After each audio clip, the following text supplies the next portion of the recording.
चुड़ैल कैसे बचेगी। रात का समय था। चारों तरफ सन्नाटा था। गांव के सभी लोग अपने घरों में सो रहे थे कि तभी एक भयानक चुड़ैल जंगल की तरफ से चलते हुए गांव में आ रही थी। वो चुड़ैल बहुत ही भूखी थी और अपना शिकार ढूंढ रही थी। उसे जो भी मिलता है वो उसे खा जाती है। रास्ते में उसे कुछ भेड़ बकरी दिखाई दी, जिसके बाद वो उन्हें उठाकर सीधा निकल गई। बहुत भूख लगी है, सब कुछ खा जाऊंगी जो मिलेगा, कुछ नहीं छोड़ूंगी, सब मेरे पेट में जाएगा। उसी समय गांव का एक आदमी जिसका नाम बलराम था, वो अपनी पत्नी मीनाक्षी के साथ सो रहा था कि तभी उसके पेट में दर्द होने लगा। हे भगवान, ये क्या, मेरे तो पेट में दर्द हो रहा है। अब अगर संडास के लिए नहीं गया तो सुबह तक बुरा हाल हो जाएगा। ये सोचकर बलराम एक डिब्बे में पानी भर लेता है और जंगल की तरफ जाने लगता है। वहीं दूसरी तरफ चुड़ैल भूखी प्यासी यहाँ वहाँ अपना शिकार ढूंढ रही थी। तभी उसकी नजर बलराम पर पड़ती है। अरे वाह, क्या बात है, शिकार खुद मेरी तरफ बढ़ता आ रहा है। जैसे ही बलराम पानी का डिब्बा नीचे रखता है, चुड़ैल उसे दबोच लेती है और उसका हाथ पकड़कर खाने लगती है। बलराम चिल्लाते हुए रोने लगता है। अरे अरे, छोड़ दो मुझे चुड़ैल, मुझे छोड़ दो। बाप रे बाप, मेरा हाथ छोड़, ये मुझे नहीं छोड़ेगी।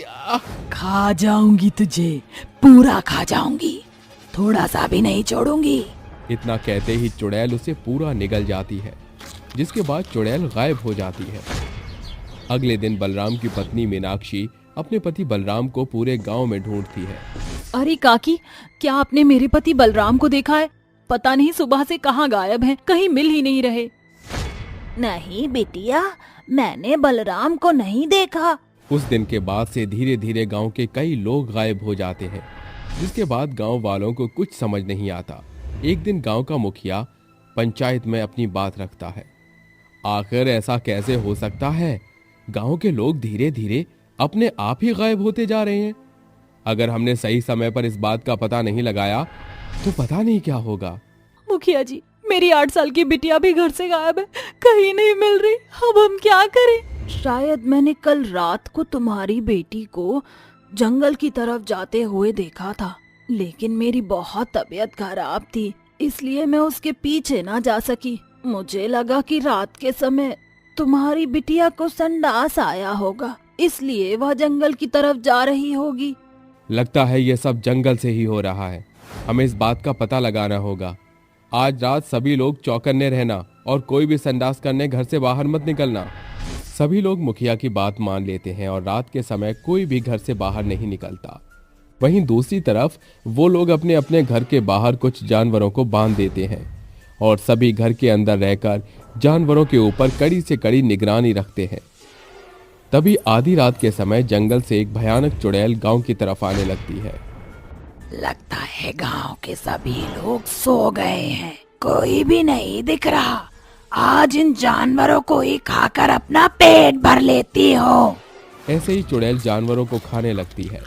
तभी गांव के सभी लोग इकट्ठा हो जाते हैं और चुड़ैल को घेर लेते हैं, जिसके बाद गांव के सभी लोग पत्थर उठाकर चुड़ैल को मारने लगते हैं।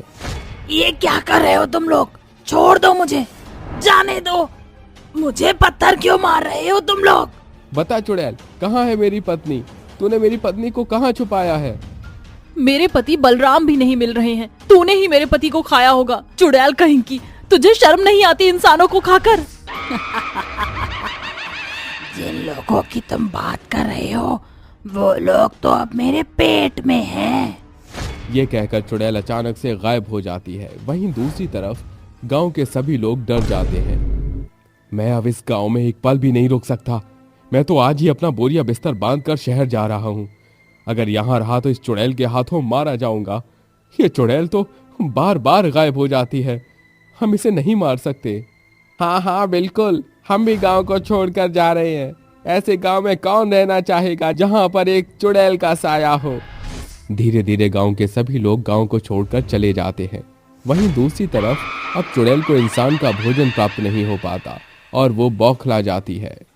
अरे कहाँ मर गए सारे के सारे? आखिर ये गांव वाले गए कहाँ हैं? एक भी इंसान नहीं मिल रहा। बहुत जोरों से भूख लगी है। चुड़ैल गांव वालों को ढूंढते ढूंढते समंदर के किनारे पहुंच जाती है, जहां उसे एक बहुत ही सुंदर जलपरी दिखाई देती है। अरे वाह, कितनी सुंदर जलपरी है। मन कर रहा है इसे अभी के अभी खा जाऊं। ये सोचकर चुड़ैल जलपरी को पकड़ने जाती है, जिसके बाद वो जलपरी को पकड़ के खाने वाली होती है। लेकिन तभी वो सोचती है, अरे नहीं नहीं, इसको एक साथ पूरा नहीं खाऊंगी। इसको आधा काट के कल के लिए बचा लेती हूँ। वैसे भी गांव वाले गांव छोड़कर चले गए हैं, अब मुझे अपने पेट का ध्यान रखना होगा। चुड़ैल एक बड़े से चाकू से जलपरी की पूंछ काट देती है, जिसके बाद वो जलपरी एक परी में बदल जाती है और चुड़ैल से कहती है, तुमने मुझे आजाद कर दिया। कई साल पहले मैं अपनी जादुई शक्तियों का बहुत गलत इस्तेमाल किया करती थी, जिसके बाद एक दिन मेरी जादुई शक्तियों से परी लोक की एक परी को बहुत चोट पहुंच गई और इसी वजह से परी लोक की महारानी ने मुझे एक जलपरी बना दिया। तुम्हारे काटने पर मैं मुक्त हो गई। मांगो, तुम्हें क्या मांगना है? मैं अपने जादू से तुम्हें हर एक चीज दे सकती हूँ। कुछ समय पहले मैंने खुद की ही जान ले ली थी। दरअसल हुआ ये था कि मेरा पति बहुत शराब पीता था और शराब पीने के बाद वह मुझे बहुत मारता था। मैं उसकी मार सहन नहीं कर पाती थी और इसीलिए मैंने आत्महत्या कर ली, जिसके बाद मैं एक चुड़ैल बन गई और लोगों को खाकर अपना पेट भरने लगी। लेकिन मुझे मुक्ति चाहिए। मैं अब इंसानों को खाना नहीं चाहती। क्या तुम मुझे मुक्ति दिला सकती हो? हाँ हाँ, क्यों नहीं। जादुई परी अपनी जादुई शक्तियों से चुड़ैल की आत्मा को मुक्ति दिला देती है, जिसके बाद चुड़ैल का साया हमेशा हमेशा के लिए उस गांव से चला जाता है और सभी गांव वाले सुखी से अपना जीवन बिताने लगते हैं।